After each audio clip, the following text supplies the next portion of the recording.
everyone, I hope you're having a wonderful day, and today in my video I'm going to talk about where you might want to live if you're thinking about moving to the state of Arizona. So if you're just exploring the possibility that you might want to move here, relocate here, basically in Arizona there are three main regions of the state. There's the southern part of the state, which would be Tucson, the central region, which would be Phoenix metropolitan area, and then of course the beautiful northern half of the state. So if you've ever been thinking about what it'd be like to live here, stay tuned. You're going to want to hear this. This will help you decide what part of the state of Arizona would be best for you and your family if you're thinking of moving here.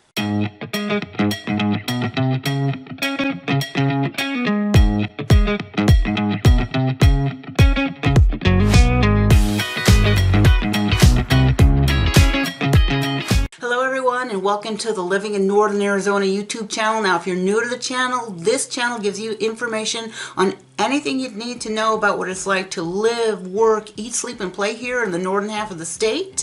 Now, do me a favor, please. If you like the video, please hit the thumbs up button because that helps other people who are looking for this type of content to find the video. And of course, you're going to want to hit the subscribe button and the notification button or bell so that you'll be notified every time I upload a new video to the channel, which I do every single week. My name is Dawn Dickinson and I sell real estate in the northern half of the state, particularly Sedona, Verde Valley, Flagstaff, Prescott, Payson, those northern Arizona towns. Every single day I have people calling me, texting me, reaching out to me to learn more about living in the northern part of the state, and you could do that too. Always in the description below I have my contact information, my phone number, my email, and if you want to skip ahead to the beginning of the line, there will be a link to my calendar where you could schedule a phone call or a Zoom call meeting with me, and then we could talk about it and you could figure out, is it a good fit for you to live in the northern half of the state of Arizona. So whatever it is, if you're thinking about moving to the northern part of Arizona, my team and I are here to help.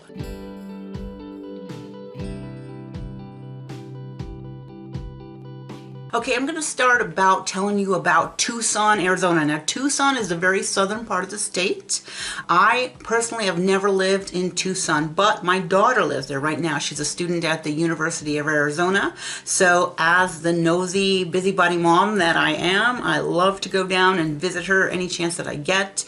And also she does a lot of these chorus concerts that I'll go down and I'll watch the chorus concert or hang out for the weekend. Usually I can't stay all weekend, but I do go down there a lot since she's lived there the last couple of years, and I found it to be really charming. What I like about Tucson now that I never noticed before is it seems to not have aged as much as Phoenix, say. We haven't had the explosive growth down there. There's only about 500,000 people that live in Tucson, which, you know, is a significant amount, but it still has that old Western charm that has kind of gone away in some of the other parts of the state. It's got the beautiful Sonora Desert. Now, it is a border town. It borders Mexico. That's one thing that you want to be aware of. If you live in Tucson, if there's any issues in the border, Tucson is going to be the first area that's impacted about that. Now, it does get hot in Tucson, but not quite as hot as in Phoenix. The elevation is around the 2,300 foot above sea level mark, and Phoenix is around 1,000. So it's going to be cooler, maybe 5 to 10 degrees cooler, but it's still going to be very hot in the summertime. It's a college town, so it has that college town vibe, which is very nice. A lot of the restaurants and shops around the university are really cute. One thing I've noticed though is the roads near the college campus always seem to be under construction. So one thing I like about Tucson, it's very artsy. You have a lot of art centers. There's a lot of antique stores, thrift stores, and they have a lot of these spiritual type of gatherings. And so this is going to tell you why I live in Sedona, the kind of stuff I like to do. Twice I've gone to these 3-day weekend events with James Van Praagh.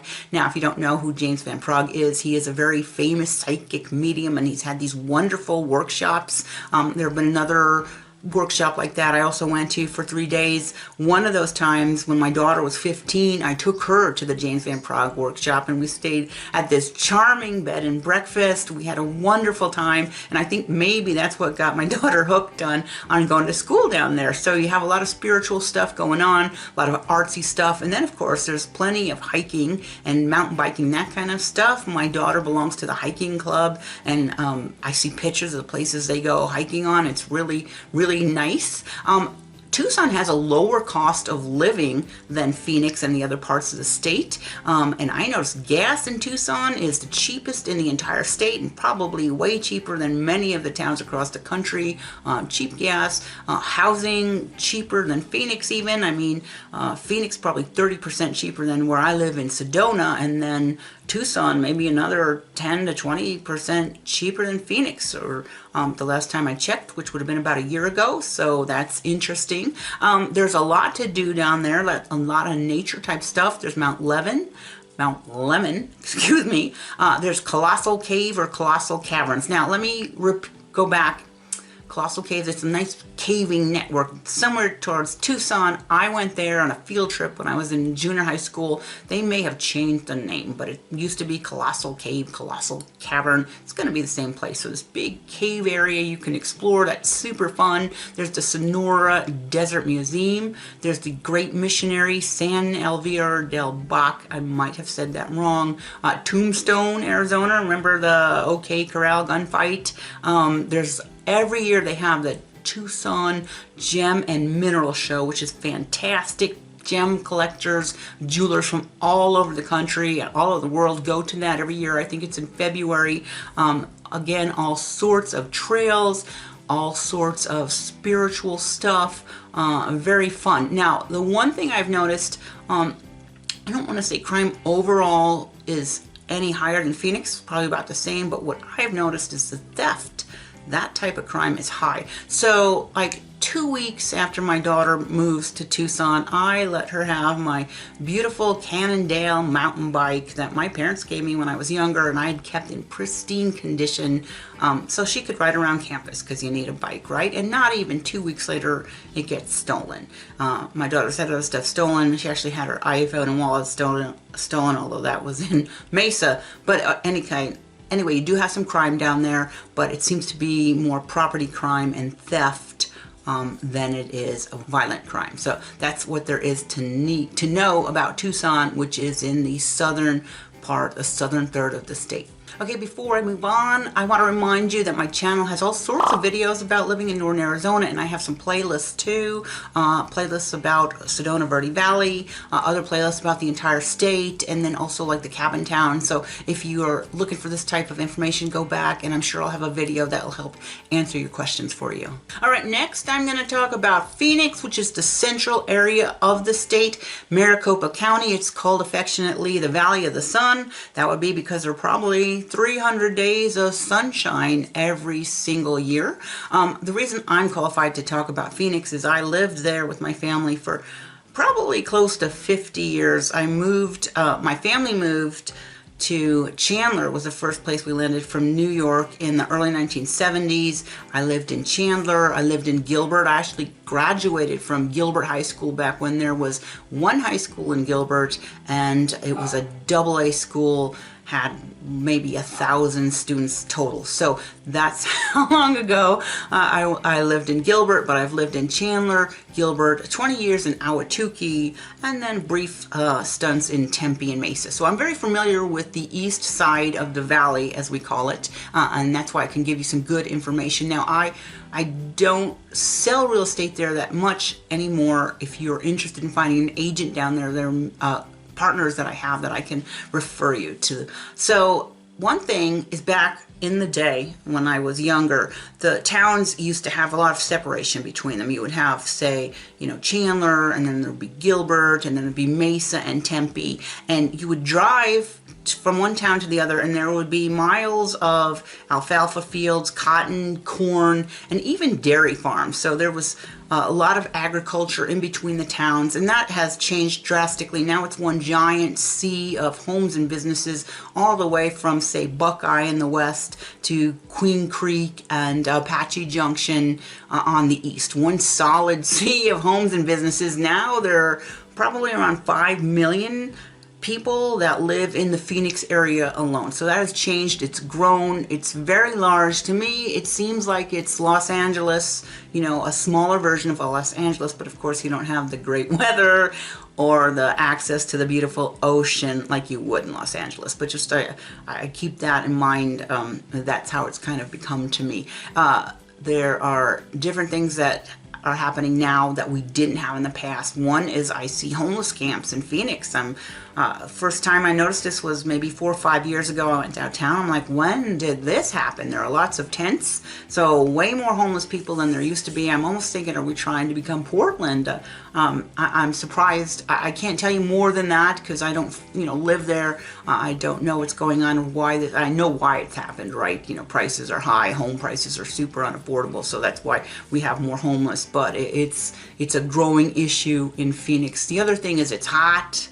Oh my gosh, it's so hot in the summertime, often over 110, sometimes over 115. It can be very, very hot. And in fact, the hottest time is from mid-June to a little bit after 4th of July. Right now we're approaching the solstice where it can easily be over 115, and that's very hot. Of course, the reason being is it's low elevation, just barely over 1,000 foot above sea level, and it's in the midst of a desert.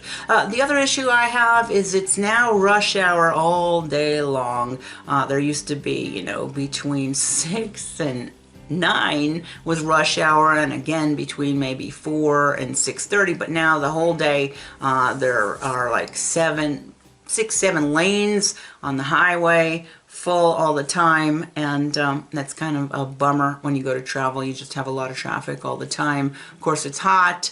The crime rate has gone up very dramatically since I, initially moved to Phoenix. You've got murders, accidents, domestic violence, theft, catalytic converters being stolen constantly. In fact, when I moved back to Tempe after going to Northern Arizona University, I got my MBA in the 90s. I moved back. The first week I was there, my Chevy Blazer was stolen out of the parking lot. So you got that kind of crime going on. When you turn on the local news, so up here, and I live in Sedona, we get the Phoenix news. We don't have local channels. Like the first 10 stories are like, so-and-so was stabbed overnight, police officer got shot, and it was a wrong way accident. And like your first 10 stories are like bummer town. Don't turn on the news because the crime rate has gotten so high compared to years ago where it was safe all the time, every place in Phoenix. So that's changed. Crime rate has gotten worse. Probably not much different than some of the other bigger cities, but still,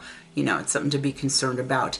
The winters, though, are super nice. In fact, I wish I could go stay like the entire month of December and January because the winters are beautiful and you can do outdoor stuff in the wintertime like golf, bike riding. There are some really fun hiking trails like Prescott Peak and Camelback Mountain.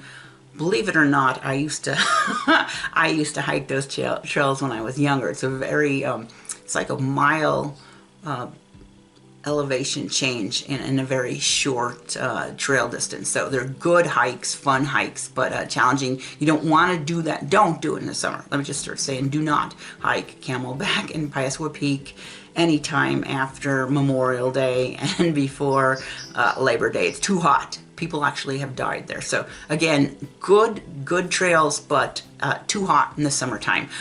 Another positive is you could get any job probably that exists in Phoenix. Maybe not be a Hollywood actor, but you've got great technology firms, you've got medical firms, you've got research, you got business jobs.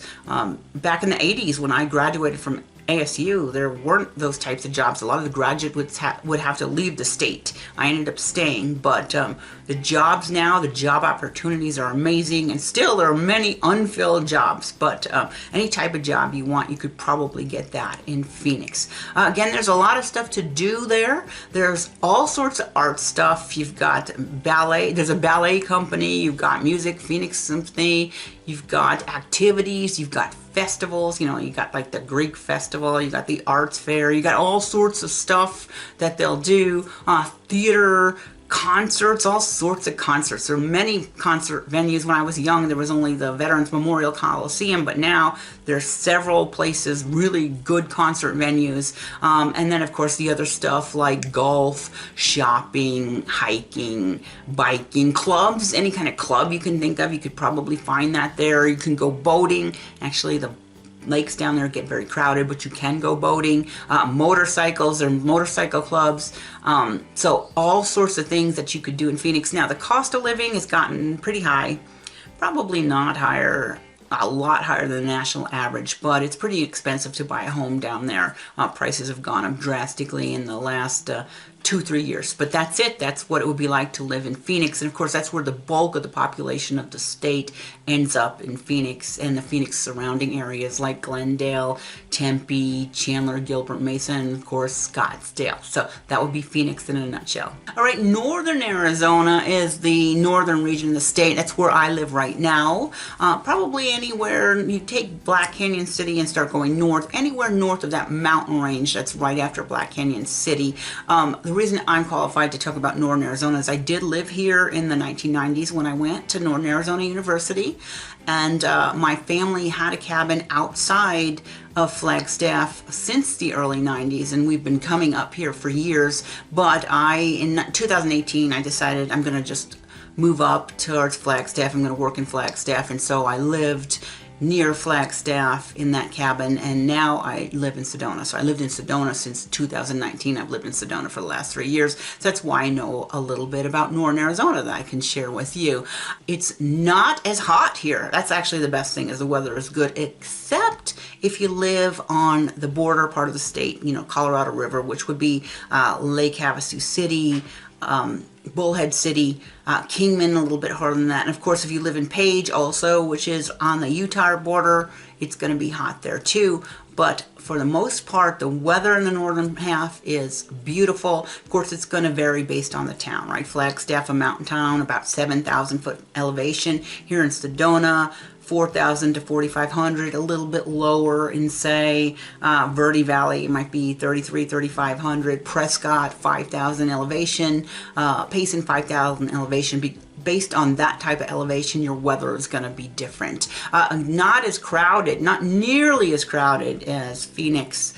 So that's also a good thing. Although, realize in the summertime and on the weekends, a lot of those people from Phoenix come up here and they camp. So even though a lot less residents, you're going to have more tourists coming from Phoenix. And, you know, that's okay. Not as crowded, but you do get the tourism. Now, you've got a variety of scenery, and that's what's really nice. You have in the mountain towns, you get the big, tall pine trees, or you have the high desert. There's lakes, there's streams, there's mountains, there's the Red Rocks here in Sedona. Beautiful scenery, and there's a lot of outdoorsy stuff to do. There's all sorts of hiking trails, there's mountain biking, hunting, fishing, camping, boating, there's crystals, there's yoga, there's antiques, there's hauntings, there's a lot of haunted areas here in northern Arizona, there's spiritual stuff, all sorts of fun things to do, especially if you're into the outdoors. Now, of course, there are problems. Probably the biggest problem in the summertime is there have been we've had so many forest fires in the last couple of years. I don't know what's going on. Right now, there's fires in Flagstaff. Last year, there were fires in Flagstaff and near Payson. There have been fires in the White Mountains. But it just seems like the last 2-3 years, there's always been forest fires, right? But it just seems like there's more of them. Probably because there's more people coming up here, and that's usually how the fires get started.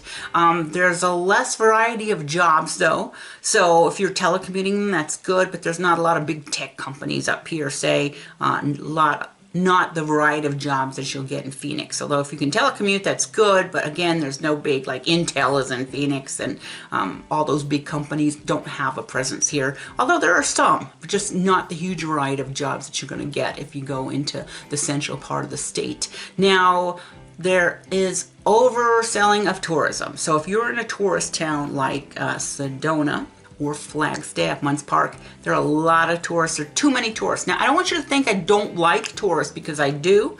It's actually fun when you run into somebody from way different part of the state or different part of the country. You strike up these conversations and you feel like you're an expert when you tell them where the vortex is and that kind of stuff. So it's fun to have tourists, but they shouldn't I don't want to say but there's just too many. And the reason is because there's like 1,100 Airbnbs now in Sedona, and so many people have come in. That's really more people that can be supported by the geography. And I know other areas are having that problem too. So oversold with tourism, which is a shame, and I'm not sure how that's going to play out, but that's where it is right now. So that's kind of a disadvantage of being in the the northern part of the state. The other thing is there's higher cost of living up here. Specifically, if you want to live in Sedona or Flagstaff, prices are going to be about 35% higher than the average that you would find in Phoenix. So that would be what drives up the cost of living, right? Is the cost of